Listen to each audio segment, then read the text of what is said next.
The other tip I would give coaches is something my nephew said to his wife, actually, and she passed it on to me. She said, for every hurdle that we successfully jump over, someone else has decided to stop.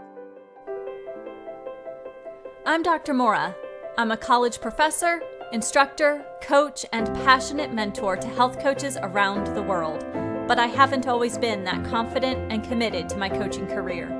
I wasn't sure if I could make it work or even what the best approach was to success and fulfillment.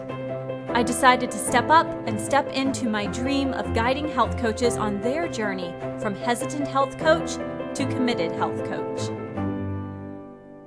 With a unique approach to coach growth, the Health Coach Catalyst program creates a strong hexagonal effect. The Coaching Hive podcast is your glimpse into the concepts, ideas, and approaches that underscore the hexagonal effect while giving you the opportunity to implement tools and tips along the way. Are you ready to dive into today's podcast? Then let's go. And remember that this podcast is family friendly, so go ahead and play it through your speakers.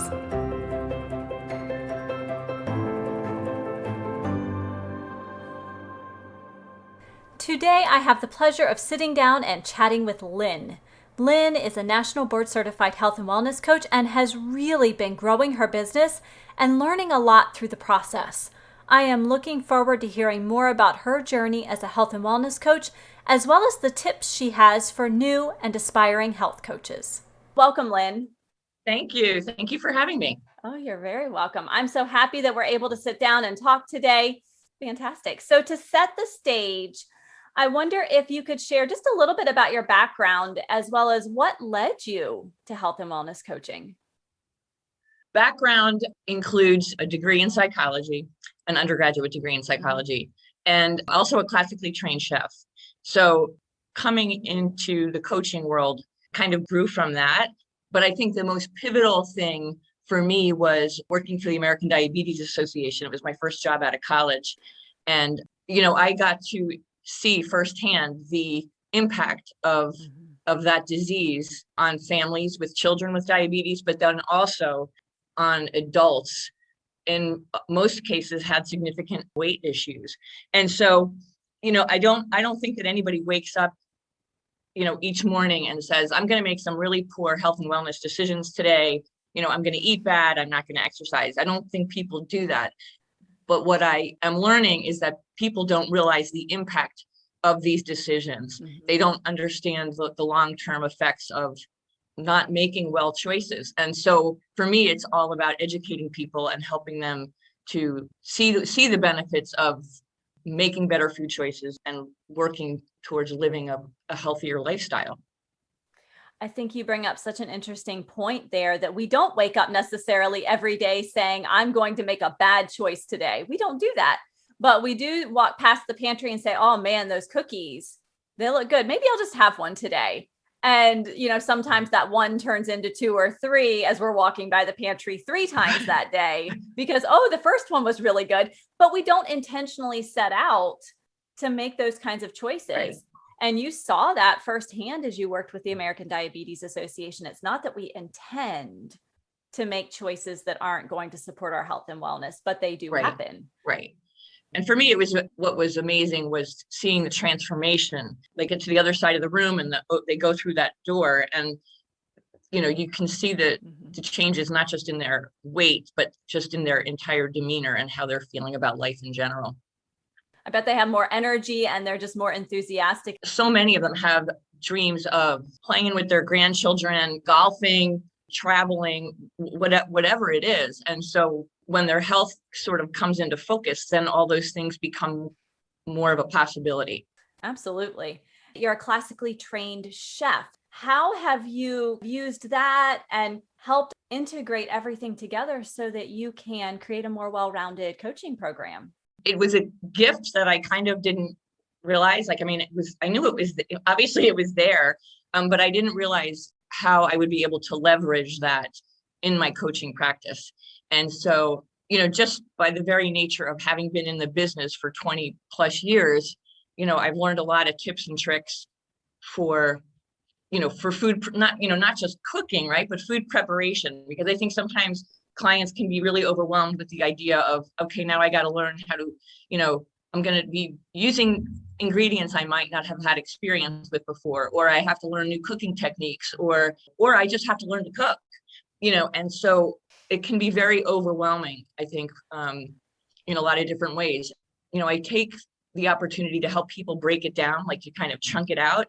I'll give you an example. So I had a client who raised a family, and now it was her and her husband, and she knew how to cook, but she cooked for a family, and she didn't, and she knew how to cook what she knew how to cook.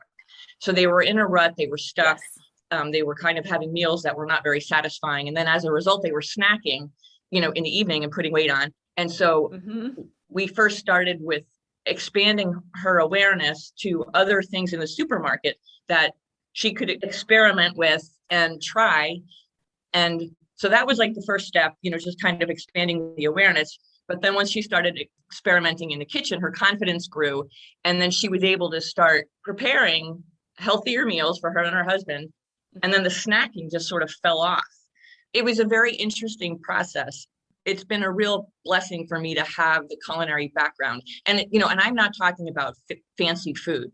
I mean, I'm a very, if you ask me what my favorite marinade is, I'm going to tell you olive oil, salt, and pepper, just straightforward, but I always say it's fancy. It's not fancy, it's fresh.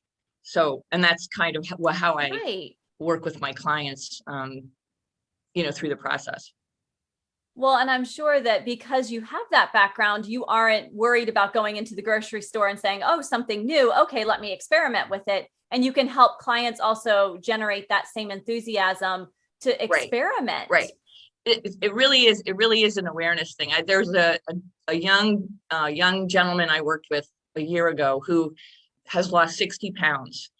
And it started with just awareness. And so for him, he was obviously overweight, but for him, it was an awareness about what he was eating and how much he was eating. And then it was a matter of, okay, what else can I do?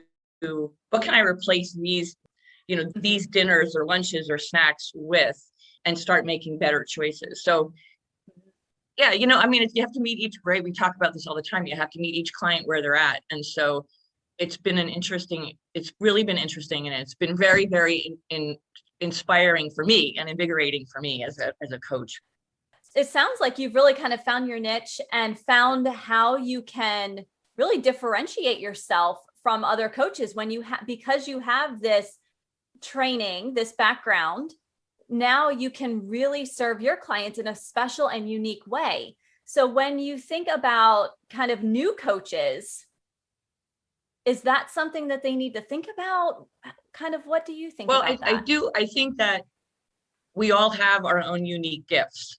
And I think with some, thoughtful consideration, I mean, we talk about it even with our clients, right? We believe that they have the strength within to bring forth the resources that they need. And so it's kind of the same thing with us. I feel like that with a little bit of thought and, some self-introspection, that coaches can identify and communicate what it is that makes them, what they can bring unique to their own practice. I love that you're saying, we all have our strengths, because sometimes it's easy to say, okay, I'm a new coach. Oh my gosh, the market's saturated with coaches. Well, no, it's not, because every single coach has their own approach and their own background and their own experiences that they're bringing to the table, which means you are you. You're not anyone else, and no one else is who you are. So even when you look at your experience, and maybe there's another health coach who's also a classically trained chef, you come from different experiences, and you add in that you worked for the American Diabetes Association. You add in these little pieces and you become a unique coach. Right. And, and the other part of it that I have to remind myself of is that people are going to relate to different individuals differently, right? So, someone might, enjoy working with me, or, but then I might not click with someone else. So, so it's our gifts, it's our personalities, it's who we are that is really going to really creates each coach's points of differentiation. Yes. That also kind of leads me into something I was thinking about, is that if someone doesn't click with you, right, that's okay. And it's nice, though, to have a network of coaches where you can say, you know what, maybe I'm not your fit, but I wonder if the coach over there might be a better fit. So creating those collaborations. Right. And I mean, and I've actually come in contact with different types of coaches, like lifestyle coaches, meditation coaches. And for me, that's a resource that I can now provide to my clients. Yes. If in fact that's something that they're feeling like they need. So the collaborations and networking can expand, or I think should expand beyond just health and wellness coaches, because we all serve a different purpose. You're right. And we could be the entry point for someone into health and well-being. We might be that entry point, so they may not be aware of the other options out there to make that more well-rounded, or as they get more interested in and looking at these other aspects of their life, or expanding their healthcare provider team to include more types of providers. As the entry point, it's nice if we have those kinds of connections to be able to say, yeah, there are these other things out there when you're interested, or if you're interested. Right. Yeah, we really have a unique opportunity, I think. I think so too. So as you think about working with your clients, I would love to know a little bit more about how you are serving your clients right now, and kind of in the community, what you've got going on. Well, I'm doing quite a bit of one-on-one coaching, and my husband is working on getting his private pilot's license. And so I recently did a presentation to the gentleman in his it's called the EAA, Experimental Aircraft Association. Okay. I did a presentation to that group one evening a few weeks ago, because pilots, whether you're a commercial pilot or your own kind of pilot, your health and wellness is pretty important. You're carrying a lot of responsibility when you're up, in any kind of aircraft, right? So I thought and my husband thought it was appropriate to, really talk to these guys about their health. And for the most part, I was looking around the room and I was like, oh, I could help a lot. Now, some of them are in good shape, right? They have an understanding of what's required. But I couldn't say that about 100% of the population. So, I think, and then I recently have connected with some hip and knee surgeons who have clients who need to lose weight, that their BMI needs to come down to a certain level in order for them to have their hip and knee surgery. So I've started, developing that partnership. And then recently, I have coming up in May, I have a presentation at a local community center. I'm doing one in the morning and one in the evening to try to capture the folks who are retired and then the folks who are still working. And, and again, it's about not just about raising awareness about my coaching practice, but just raising awareness about health and wellness in general. And it'll click with someone. I'm actually working with a business coach, and she just encourages me to keep getting my message out, because it's going to resonate with someone, and you just never know what you're going to say or how it's going to influence someone to take action. As you were sharing those different places you were going, that's what I was thinking. I was thinking, wow, Lynn, you're really getting out there and sharing your message. And you're right, it will connect with someone, and you don't always know. That's the surprising thing. Sometimes we say, oh no, they wouldn't be interested. And that's where the magic happens. In the end, at the end of the day, you realize, oh, if I had skipped that opportunity, I would have missed out. They would have missed out. Absolutely. For us not to step into the, I don't want to say like the limelight, but for us to, as a coach, for us to, shrink behind anything, we're doing potential clients a disservice, and we have to, we need to keep putting ourselves out there. And it can be really hard, right? I mean, if you're not like, I'm not used to constantly being in social media, and it's just not anything I've ever had to do, wanted to do, but now I'm doing it because I it's like a calling, right? I have a calling to help people get well, And health and wellness coaches, I can't tell you how often I hear that I want to help people get well Right. when they're ready. And if we kind of hide, then that doesn't happen, because it might be that they want to get healthy, but they're still worried. They're concerned, right? Change is hard. We know that. And that courage to reach out may not be quite there. But if we as coaches have the courage to reach out to our communities and say, I'm here to help when you're ready, then that might be the little extra push that potential client needs to say, now it's the time. I was just invited to do this. I need to take charge of my health. And I think, for people that suffer with being overweight, I think that for some people, there's some shame and frustration, right? If they've tried numerous diets that haven't worked, or they've lost the weight and put it back on, there's a element of defeat, I think. And yes, so for me, if I can provide these individuals with hope, and rebuild their confidence, and and it's like all the work we do with Dr. Sears, it is just making those small changes a little bit over time really brings, really starts to influence people's ability to make bigger changes. Just to make that progress, and it can be little tiny steps, because those are the biggest steps, I think sometimes are the baby ones, because that's what gets the ball rolling. It's not the big massive steps, because those don't always get sustained. It's the little ones that are doable on the daily basis to be able to get the ball rolling, so that you get into a routine and a habit of healthy living. Right. I mean, I had a client who I was working with. She was recently engaged. She wanted to lose weight for her wedding. And within 2 or 3 sessions, she just decided that she needed to learn how to cook. I go back to that. So we were doing Zoom cooking classes, because she's in Virginia and I'm in New Jersey.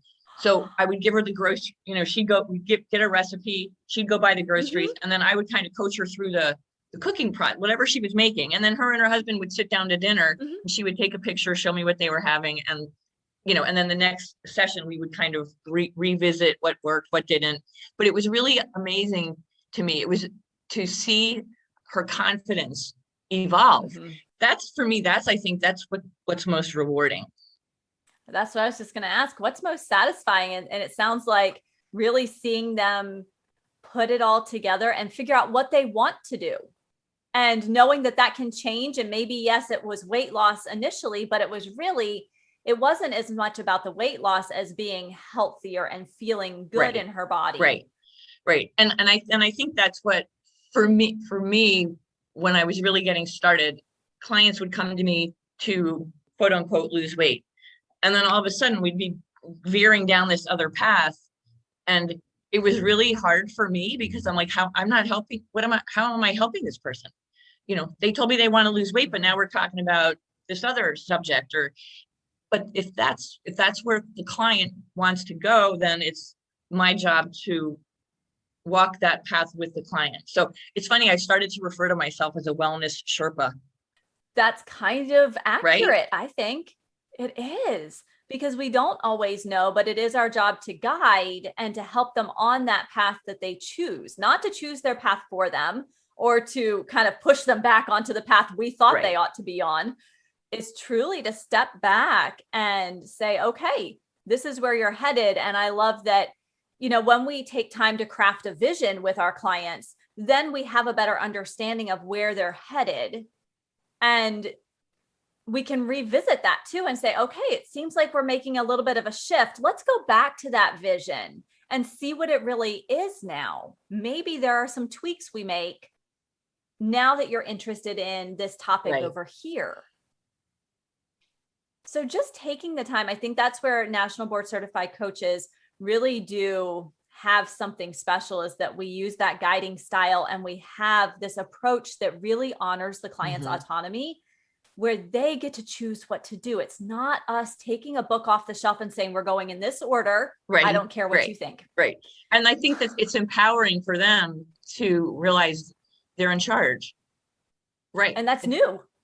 That's new for so Right. many people. It's one thing that they have control over, and we're there to support them. We're not telling them, like you said, we're not saying, no, we're going to do this. So I think there's a lot of power in allowing people to be in charge. Mm-hmm. And it's rewarding to be able to see that and to see that confidence grow in our clients so that they can make those choices and do it from a place of excitement, not a place of fear or shame Right. or guilt, but really getting excited about what they want to do for their health and wellness. And that just gets them motivated and ready. Right. Yeah. And I think it perpetuates, it's like it becomes self-perpetuating. It's that snowball concept. It just kind of grows and grows and grows as it goes down the hill. So as you think about all of the work that you've been doing and how you've been serving your clients and how you're getting out into the community, going into these community centers and doing presentations, how do you feel like your trainings and your continuing education has helped you to grow and get to this point? Well, I think right out of the gate, I mean, the training associated with where the clients are in terms of the change process was really revolutionary for me, because and we talk about it in study groups, and it was just part of the discussions during the education process. But we assume everybody's coming locked and loaded and ready to just start and take action, when in fact a lot of them aren't. And so learning to appreciate that was very helpful for me in terms of how to help clients, right? And then, like I said earlier, just knowing and reinforcing with clients that they have what they need. They just don't know how to harness it. They don't know, the idea of leveraging certain skills that you have in a workplace and applying them to your health and wellness. I don't know that clients naturally make that connection. So, you see these mini aha moments when they realize that, oh, I do it over here, I guess I can do it over there. And the other thing for me was sitting for that national board exam was one of the best things I've ever done. And, I'm no spring chicken. And so it was like my family was wildly supportive, because to go back into a learning environment was a challenge, but I was absolutely committed. And I said to my husband, this is what I'm going to be doing for the next, 6 months, and the additional knowledge that I extracted from that process, all the readings and the study groups, and was really above and beyond anything I expected. And I'm really grateful that I did it. And of course I did the happy dance when I passed. So of course, I think we all do. It was a big relief. I would encourage anyone to at least explore the idea. I love that you brought up the concept of stages of change and the trans-theoretical model, because you're right. We think that when people come to us that they're just locked and loaded, they're ready to go. And there's still a lot of that ambivalence that exists. And sometimes it's because they've tried in the past and it didn't quite work the way they hoped, or someone has belittled them or shamed them. And so it's scary to even get started. They know what they want, but it's still scary. They're not sure of that reception. So they have a lot of that, or maybe they're not even sure what needs to be changed. Someone has said, you should get healthy. And they say, okay, where do I start? So we have to really, truly meet them where they're at. Slow down, not with our own plan in mind, but truly just walking in their shoes and walking alongside them to help them get to where they're going. And that is a huge benefit of actually going through a training program. I know I see so many people trying to decide if they want to become health and wellness coaches and what that looks like, and finding a reputable training program that will open your eyes to these concepts is truly the foundation. Absolutely. Yep. I would agree. So you have had so much great information to share. It has been fantastic hearing about your unique approach and really differentiating yourself as a classically trained chef and bringing in those experiences from the American Diabetes Association combined with all of your trainings and truly getting yourself out there, going into the community and saying, I'm going to do this. It's not comfortable, but I'm going to do it. I don't love social media, but I'm going to do it. That's so true. There are so many people in that same kind of boat where we know what we need to do, but I think hearing it from other coaches is that added motivation and that added just, yeah, if someone else can do it, so can I. And it just is that little bit of a push to take a chance on yourself and take a chance on your community that they do want to be healthy. Right. Giving them the chance. So as we think about new coaches or people considering becoming coaches, what is one tip that you might have for someone just getting started? Can I give you 2 tips? You can. Okay. So my first tip would be to stop worrying about how you're going to respond to what your client is saying. Oh, that's a good one. We're always worried about the wow factor. Like, how am I going to wow this client, when in fact you really just need to be, like, you just need to be, and you just need to listen. And the other tip I would give coaches is something my nephew said to his wife, actually, and she passed it on to me. She said, for every hurdle that we successfully jump over, someone else has decided to stop. So I thought it was really powerful, because this whole, the social, again, I keep going back, we've talked about the social media stuff, and it's a challenge. It's a challenge. There's so there's so much about launching your own business that is hard. And so you're kind of flying the plane while you're building it. But for everything I learn and for everything I overcome, someone else has decided to not do it. And so that has really kept me going. And that sets you apart too. That's part of what makes you unique as well, is that you chose to keep going. Right. Those are my 2 pieces of advice. Those are great words of wisdom. Those are really important ones too. I love it. Just to, be in the moment with your client. You're right. So many times we get caught up in having the perfect response when someone says something, and that's simply not necessary, nor is it expected. Right. And sometimes we get in our own heads thinking we have to be some kind of perfect person or perfect coach.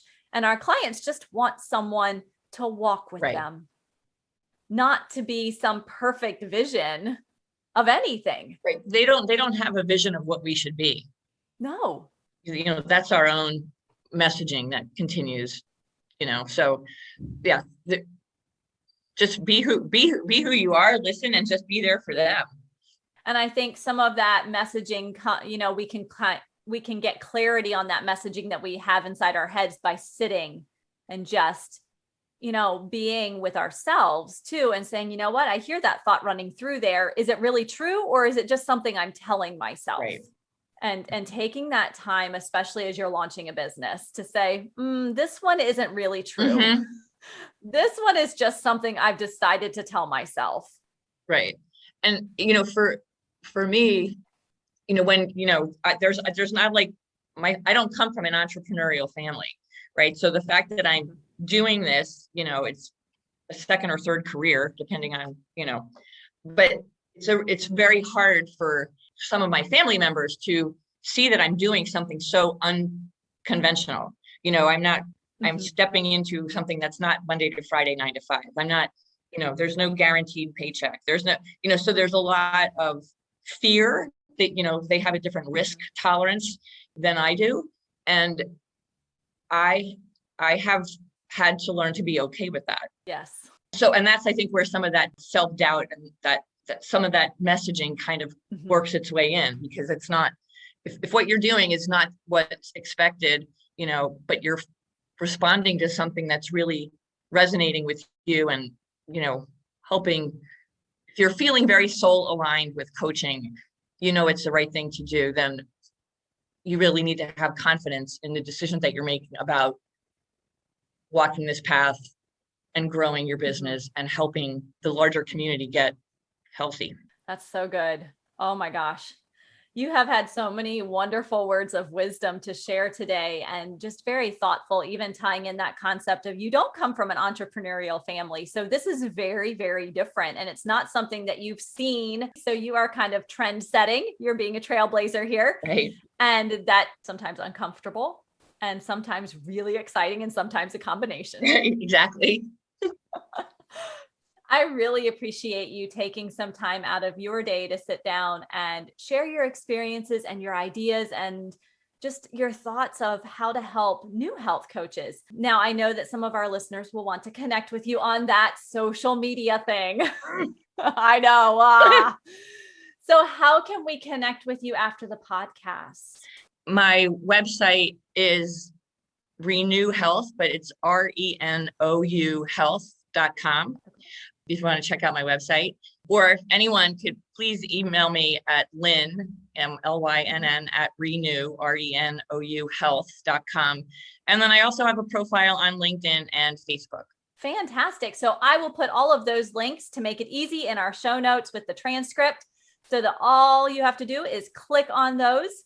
Easy peasy to go That's visit awesome. Lynn and learn more about her. I know that she would enjoy connecting and creating more community and collaborations and partnerships. Absolutely. I would love that.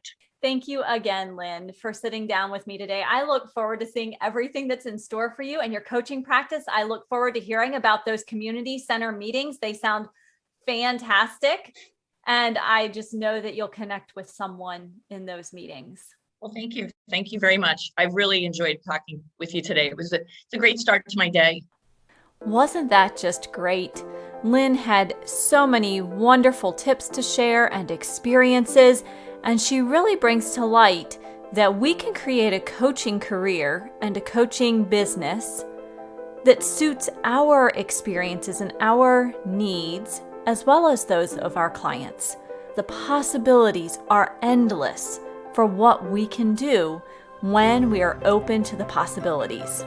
I hope you will join me again next week for another interview with a National Board Certified Health and Wellness Coach. Until then, have a great day.